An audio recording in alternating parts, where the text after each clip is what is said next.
안녕하세요. 깔로아 조지희입니다. 제가 오늘은 초등 국어 중에서도 어휘력을 키울 수 있는 방법에 대해서 이야기를 해드릴까 합니다. 자, 우리 아이들이 학습을 할 때 어머니들께서 가장 걱정하는 부분이 무엇이냐고 제가 물어보면요. 문제 이해를 제대로 하지 못하는 경우가 많아요 라고 얘기를 많이 하죠. 특히 어느 과목에서 그럴까요? 수학 과목에서. 그리고 과학 과목, 사회도 마찬가지죠. 어떤 용어가 어렵다던가 아니면은 이 맥락을 파악하지 못한다던가 어쩌면 문제 자체를 이해를 하지 못하는 경우가 있죠. 그럼 국어 잘하려면 어떻게 해야 되지? 이렇게 생각하다 보면은 책을 많이 읽어야 되겠다라는 결론에 도달하게 되죠. 자, 그런데 책만 많이 읽으면 아이가 어휘력이 쑥쑥쑥 올라갈까요? 과연 그럴까요? 그렇지만은 않은 것 같아요. 뭐냐면요. 아이들이 책을 읽을 때요. 내가 아는 어휘만 골라서 내가 편한 문맥만 찾아서 이렇게 듬성듬성 책을 읽는 경우도 꽤 많거든요. 책을 읽을 때 모르는 어휘가 나와도 스킵해라, 건너뛰고 문맥상에서 그 의미를 유추하라고 하는데 과연 아이들이 특히 초등 저학년 같은 경우에 이렇게 유추하는 게 쉬운 일일까요? 물론 초등 고학년도 마찬가지예요. 초등 저학년에 비해서 초등 고학년은요, 한자어가 많이 나오거든요. 그래서 우리가 한자를 공부하면 어휘력 향상에 도움이 된다고 하는 이유는 뭐냐면 음과 뜻으로 이루어진 낱말의 합친 걸로 구성이 되어 있어요. 그 한자 자체만의 뜻을 알고 이것을 잘 조합을 시키면 우리 아이들이 무슨 말인지 잘 알 수 있게 되겠다라고 생각하시면 좋을 것 같습니다. 자, 그러면 계속 이렇게 유추만 할 수는 없잖아요. 그래서 필요한 게 뭐죠? 바로 국어사전입니다. 초등학교 3학년, 4학년 국어 교과서에서도 국어사전을 활용하는 방법에 대해서 나오고 있습니다.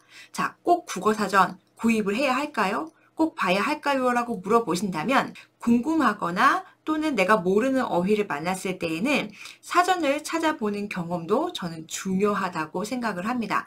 물론 어플로 찾아볼 수도 있어요. 그래도 초등학교 때는 우리가 좀 찾아볼 시간이 있잖아요. 그러니까 이맘때는 이 단어와 비슷한 말은 무엇인지 반대말은 무엇인지 이런 것들도 아는 것도 어휘력 향상에 굉장히 도움이 된다고 생각합니다. 우리가 국어 사전을 어떤 것을 보면 도움이 될까요? 내 아이가 중학교나 고등학교 때까지 쭉 봤으면 좋겠다라고 생각하시는 분들도 있는데 제가 보기에는 물론 그렇게 하셔도 되겠지만 초등 아이들이 조금 편하게 볼 수 있는 그런 사전을 먼저 주시는 게 좋지 않을까 해요. 그래야 아이들도 자꾸 이렇게 손이 가거든요. 너무 어렵고 활자가 크기가 너무 작으면 왠지 좀 어렵고 보기 싫고 찾기가 힘들다는 생각이 들 수 있어요. 그래서 아이 눈높이에 맞는 사전이 저는 필요하다고 생각합니다. 그럼 어떤 사전이 좋을까요? 제가 추천드리고 싶은 거는 크게 두 가지라고 볼 수 있는데요. 보리 국어 사전 하나하고 연세 초등 국어 사전입니다. 어떤 분들은 이제 속뜻 사전을 보시는 분들도 있지만 제가 보기에는 국어 교과에 맞춰서 그냥 평범하게 아이들이 이렇게 쉽게 찾아서 쓸 수 있는 건 이 두 가지 사전이 아닐까 합니다. 보통은 한 10살 이전에는 제가 보리 국어 사전을 더 많이 추천을 드려요. 이유는 무엇일까요?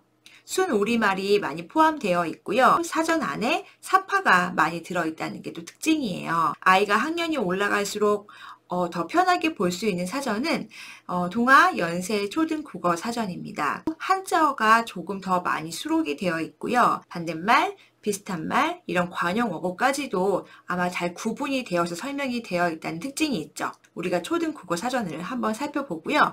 어떻게 사전을 활용해야 될지 그 방법들을 알려드리도록 하겠습니다. 먼저 동아 연세 초등 국어 사전을 한번 살펴볼게요. 이 국어 사전은 많은 초등학생 아이들이 이미 보고 있는 경우가 굉장히 많을 거라고 생각이 들어요. 집에 그냥 꽂혀 있는 경우가 많죠. 그래서 보통은 저는 아이 방에 항상 이렇게 구비를 해두시라고 얘기하고요. 또는 책을 거실에서 많이 읽는 경우에는 거실에 테이블이나 아니면 식탁 위에 이렇게 국어 사전을 꺼내놓고 활용하시는 것도 좋은 방법이 된다고 생각합니다. 이 사전 같은 경우에는요, 조금 아이들이 찾기가 쉽게 반달색인으로 구성이 되어 있어요. 국어 사전을 보여주실 때는요, 이렇게 국어사전에서 낱말을 찾는 방법을 아이들에게 설명을 해주시면 좋아요. 그냥 무작정 기역, 니은, 디귿, 리을로 되어 있으니까 이 순서대로 찾으면 되라고 하는 것보다는 여기 나와 있는 낱말 찾기를 가지고 한번 아이와 읽어보시면서 여기 있는 활용법을 잘 따라했으면 좋겠다라는 생각이 듭니다. 자, 여기 보시면요. 첫 자음자, 모음자, 끝 자음자로 구성이 되어 있잖아요. 글자가. 이미 우리 아이들이 초등학교 1학년, 2학년 때 이 자음자와 모음자의 구성에 대해서는 이 짜임에 대해서는 이미 배웠습니다. 그렇기 때문에 이 사전 찾는 것들 생각보다 아이들이 어려워하지 않아요. 그렇기 때문에 우리가 알려줘야 될 거는 뭐냐면 이 자음자와 모음자의 순서를 알려주는 거죠. 기본적으로 아이들이 기역, 니은, 디귿, 리을 알고 있고요. 아야, 어여 알고 있잖아요. 그렇기 때문에 그 사이에 들어가는 모음자들을 이용해서 잘 순서를 자꾸 찾다 보면은 조금 자연스럽게 습득이 되는 것 같아요. 그래서 이걸 꼭 뭐 외워라, 순서가 어떻게 되느냐 확인할 필요는 없어요. 하다 보면 자연스럽게 알 수 있게 되는 거죠. 그래서 이 순서에 따라서 아이와 함께 단어를 찾아보는 연습을 해보셨으면 좋겠습니다. 자, 이쪽 페이지 말고요. 또 이쪽 페이지에서도 한번 살펴볼게요. 국어사전에서 낱말을 찾을 때 다음 사항에 주의를 하자고 하죠. 이것도 아이들에게는 하나씩 꼭 알려주셔야 됩니다. 당연히 알 거라고 생각하지만 생각보다 아이들이 당연히 알게 되는 거는 별로 없어요. 하나의 낱말을 찾는다. 그쵸? 그래서 사과가 교실에서의 경우 가나 에서를 떼고, 그쵸? 그렇기 때문에 이 낱말 사과 교실을 찾아야 한다라고 얘기하죠. 처음에 이것도요, 아이들이 모를 경우에는 정말 사과가 없네 이렇게 할 수도 있어요. 그렇기 때문에 이렇게 조사를 떼고 낱말만 찾는다는 거를 알려주셔야 되고요. 그 다음 규칙은 뭐냐면요. 꽃, 사과, 교실과 같이 모양이 바뀌지 않는 낱말은 그대로 찾으면 된다라고 알려주시는 거죠. 그 다음에 우리 변형이 있는 낱말은 우리가 기본형을 찾아야 합니다. 아이들에게 알려주면 좋겠죠? 먹는, 먹고, 먹었다 등의 같이 모양 바뀌는 낱말은 기본형인 먹다라고 우리가 한번 찾아봤으면 좋겠다라고 얘기를 해주시면 아이들이 아마 쉽게 이해를 하지 않을까라는 생각이 듭니다. 저희 아이도 저한테 얼마 전에 물어본 단어가 하나 있었어요. 낙상이 뭐예요? 라고 물어보더라고요. 그래서 같이 한번 단어를 찾아보았는데요. 한번 볼게요. 자, 이 사전의 특징을 좀 잘 알 수가 있어요. 그래서 사전에서 보면은 이렇게 앞부분에 이 사전을 보는 방법에 대해서 굉장히 자세히 나오잖아요. 여기에서 우리가 알아야 될 거는 뭐냐면 뭐 별표시가 뭐가 되어 있나요? 참고사항은 어떻게 참고라고 나오고요. 그 다음에 외래어는 외래어 표기가 또 되어 있고요. 자, 그 다음에 여기서 나와 있는 저는 관용 표현 같은 것들도 아이들이 알면 도움이 될 거라고 생각이 됩니다. 자, 그래서 일단 제가 한번 낙상이라는 단어를 저희 아이와 한번 찾아보았습니다. 자, 이렇게 보시면 아이들이 떨어지거나 그쵸? 잘 보이시나요? 넘어져서 다치는 것을 낙상이라고 한다. 자, 이 국어사전의 특징이 뭐냐면요. 어떻게 읽어야 하는지 그 읽는 소리를 이 발음격으로 다 표시를 해놨죠. 낙상. 생각보다요, 아이들이요, 이걸 잘 모르는 경우가 많아요. 저는 그래서 이게 표기가 되어 있는 게 전 사실 좋은 사전이라고 생각이 되고요. 그 다음에 이게 한자이기 때문에 한자 당연히 수록되어 있고, 여기에 있는 예시를 아이와 함께 읽어보시면은 아이가 조금 더 이해하기가 조금 더 쉽겠죠. 자, 그 다음에 낙선이라는 단어도 한번 볼게요. 자, 보시면은 밑에 의미도 있지만 반대말도 있죠. 낙선의 반대말인 당선도 있고요. 그 다음에 또 하나 2번 다른 의미가 있을 경우 심사나 선발에서 떨어졌을 때에는 반대말로 입선이라고도 나올 수 있죠. 그래서 이렇게 아이들이 사전을 찾아보면요. 이 단어의 의미를 알아야 되는 것도 중요하지만 여기 나와 있는 반대말 같은 또는 비슷한 말 이런 것들도 함께 보면은 어휘력 향상에 도움이 되는 것 같아요. 그럼 아이가 이 단어를 이해했는지 어떻게 할까요? 이 단어를 가지고 짧은 글짓기를 해보면 아이들이 이제 이해를 했다 못했다를 알 수가 있겠죠. 자, 그러면 또 다른 사전을 한번 봐보겠습니다. 이 보리 국어 사전입니다. 굉장히 유명한 사전이죠. 네, 저도 굉장히 많이 써서요. 이렇게 사전이 약간 이렇게 사용한 흔적이 조금 많습니다.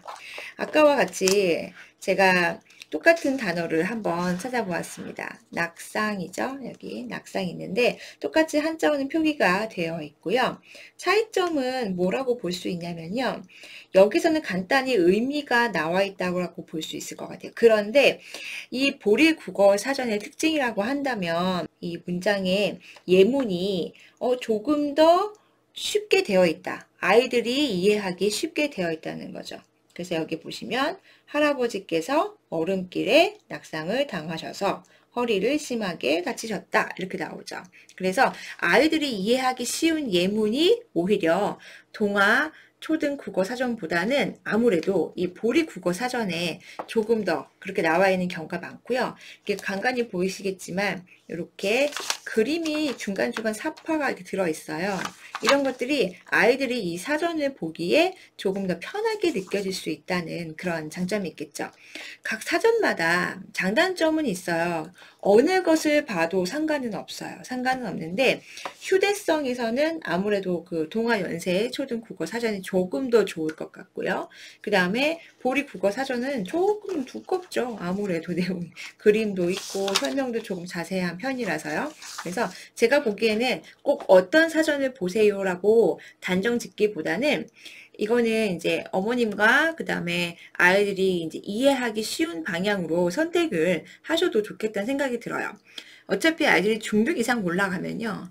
사전을 이렇게 찾지 않는 경우가 되게 많아요. 그래서 보통은 뭐 인터넷으로 가볍게 뭐 찾아본다던가 이런 경우가 많기 때문에 초등 때 이 두 개의 사전으로 많이 이용을 해봤으면 좋겠다는 생각이 들어요. 저도 이 두 개의 사전이 있잖아요. 저희 아이가 이제 3학년 올라가는데 지금 많이 보는 사전은 보리 국어 사전을 아직은 더 많이 봅니다. 그런데 이제 연세 초등 국어 사전을 몇 번 또 이용을 하다 보니까 이것도 좋네요. 왜냐면 비슷한 말이나 반대말이 있으니까 조금 더 많은 어휘를 습득할 수 있다는 장점을 아이가 알게 된 것 같습니다. 어느 것을 선택하든 제가 보기에는 모르는 어휘가 나왔을 때 필요에 따라서는 국어 사전을 꼭 활용하시는 것을 추천드려 볼게요. 그리고 아이들마다요. 내가 찾은 단어를 이렇게 표시하는 거를 좋아하는 아이들이 있어요. 어떤 부모님들은 그래요. 그래, 지금 사전을 깨끗하게 쓰고 나중에 내가 되팔아야지 라고 생각하시는 분도 있는데요. 사전을 그렇게 하시면 안 되죠. 저도 이렇게 보리 국어 사전 같은 경우 보면은 여기 아이가 다 이렇게 테이프를 다 붙여놓은 거예요. 뭐 본인이 좋아하는 페이지예요, 사실은. 아이들이 하고 싶은 대로 사전도 많이 활용해 봤으면 좋겠다는 생각입니다. 자, 여기까지 제가 국어 사전을 소개를 좀 해드렸고요. 중요한 거는 뭐다? 사전을 찾아보는 경험을 해보자는 겁니다. 네, 여러분의 자녀의 어휘력 향상에 도움이 되셨으면 좋겠습니다. 감사합니다.